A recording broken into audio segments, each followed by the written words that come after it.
Hello? How are my kiddos doing? Hello. Goodbye. What do you mean goodbye? Grace, come on, you gotta talk to me for a little bit. Goodbye. Hey, Everett, wait, hold on. Everett, you gotta talk to me for a little bit, bud. I don't get to see you guys hardly ever. Come on, Everett and Grace, come talk to your dad, please. At least tell me why you don't want to talk to me. Please?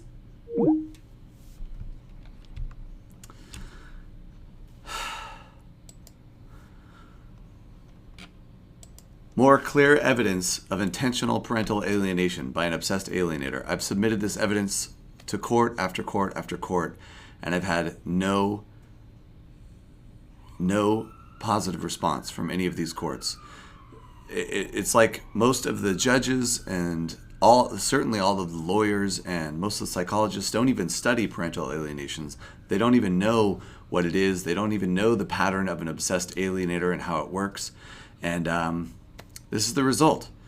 I get to see my kids 3 times a week for 20 minutes. I do a lot of effort to make sure I have time in my schedule for that, including passing up work opportunities, passing up romantic opportunities, passing up, social obligations with friends and things of this nature. I do a lot to make sure that I'm available for my kids during the video chat, only to be immediately hung up on by an obsessed alienator and my own 2 kids who are now being encouraged to hang up on their own father, which is, if you read the evidence or if you read the psychologist reports, this is doing the maximum amount of damage to them possible. By encouraging them to harm their own relationship with their own father, that's actually doing more damage than harming the relationship with the father on her own, which has been her an adjunct strategy that she's pursued 100%. I'm submitting this again to YouTube. I'm posting all of these to YouTube repeatedly. I've been posting stuff like this to YouTube now for 3 years, and at some point Everett and Grace are going to get to see this, and I hope that they understand that I was here for them every minute of every day, every step of the way, fighting to be the best dad I could for them, and being thwarted by somebody with extreme narcissistic personality disorder. I'm releasing the blog in 45 minutes that will be a complete public record of everything that has occurred under Mrs. Garcia's watch. I will be releasing a public record. I told them that I would be releasing a public record unless they agreed to 50-50 custody in writing, which they are not doing.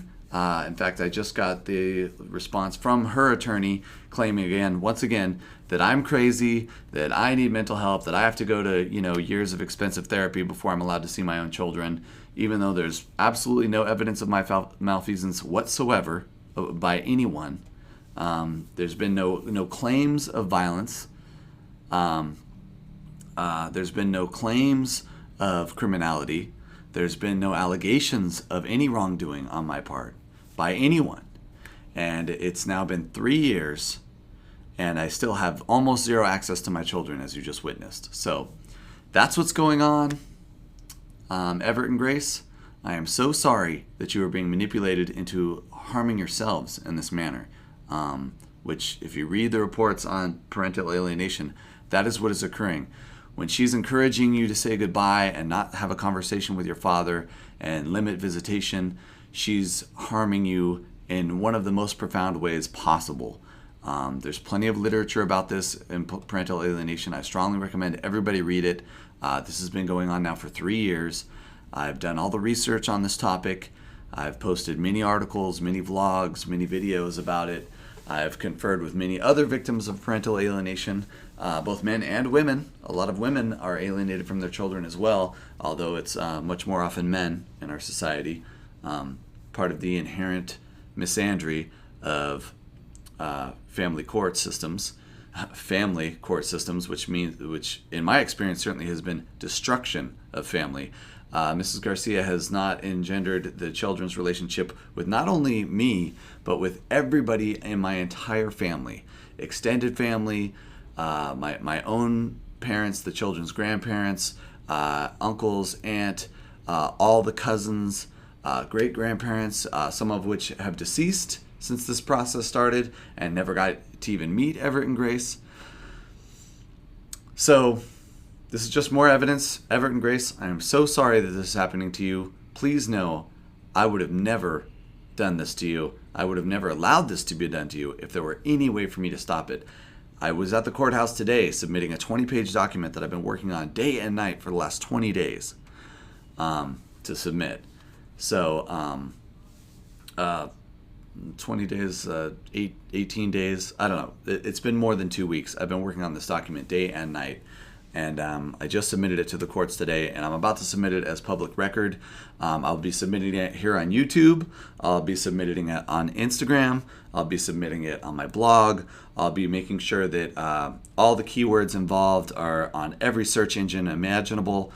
I am going to be absolutely making this case as public as possible. For 3 years, I have been denied all access to my children, and I've never committed any kind of crime, ever. Other than minor traffic violations, parking tickets, basically. I do have parking tickets. I've admitted to that several times on this vlog. Other than that, I have no history of criminal offense, no history of violence, no history of anything. And everything has been ruled in favor of the alienating parent, Mrs. Garcia, and so far in all 3 courts, in all 3 states. With no evidence, solely based on her hearsay. And I'm just making it as public as I can because Everett and Grace need to know, ultimately, what has occurred to them, who's responsible, and to protect themselves. Because worst case scenario, I get hit by a car or Mrs. Garcia's family pays to have me killed. I would not in the least be surprised if that were to occur. And in fact, if that were to occur, I recommend anybody investigating the case look directly at Mrs. Garcia, Mrs. Garcia's mother, Regina Garish, and Mrs. Garcia's uncle, Chris Garris. These are the most unrestrained, violent people involved that also have the most financial means to make something like that occur. So, so if I'm not around to save you from these people, Everett and Grace, I'm letting you know what happened to your dad and who's responsible. This is it. This is what I've got. I can post videos on YouTube. That's all I can do. I've been fighting in courtroom after courtroom and state after state. Again, I have no criminal record of any kind other than parking tickets. I do have some parking tickets. So I followed and complied with every ruling. The most recent paperwork that they've submitted to the court says I didn't comply with the ruling. The judge here in Hawaii said, "Why do you have no rights to your kids? Why don't you go get a psych eval just so I can make sure you're not crazy?" So I went and got a psych eval. It showed very clearly that I'm not crazy. And I submitted that to the court. And now in the most recent document, they're claiming that I did not submit that to the court and that it is somehow invalid, even though I followed the judge's order very specifically, as quickly as I could. At great personal expense, by the way. Getting a psychological evaluation costs a lot of money. I think it cost $600, $700, $800 all told. I think it was around $800 if you consider all the additional aspects of it. And that doesn't include driving across the island to submit paperwork in Kapolei and taking time off work and all the other aspects of how arduous and challenging this entire process has been for me for the last 3 years. So, once again, I'm keeping evidence and record of it, and I'm submitting it to YouTube, and I will happily submit it to any court anywhere and help anybody else in their case if they are being alienated from their children in the same manner in which I am.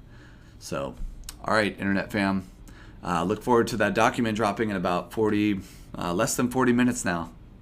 So, unless I get written agreement from Mrs. Garcia that she's agreeing to 50-50 physical custody, I'm going to be blasting this document all over social media, all over the internet, linking it to every single search engine there is, so that if her name is Googled by anyone in the next 50 years, the first thing they're going to see is her malfeasance and abuse of her own children in this very long, detailed, and completely accurate legal document that I've already submitted to the courthouse.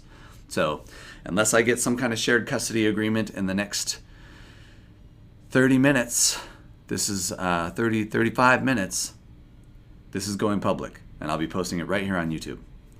All right, Internet fam, have a great day.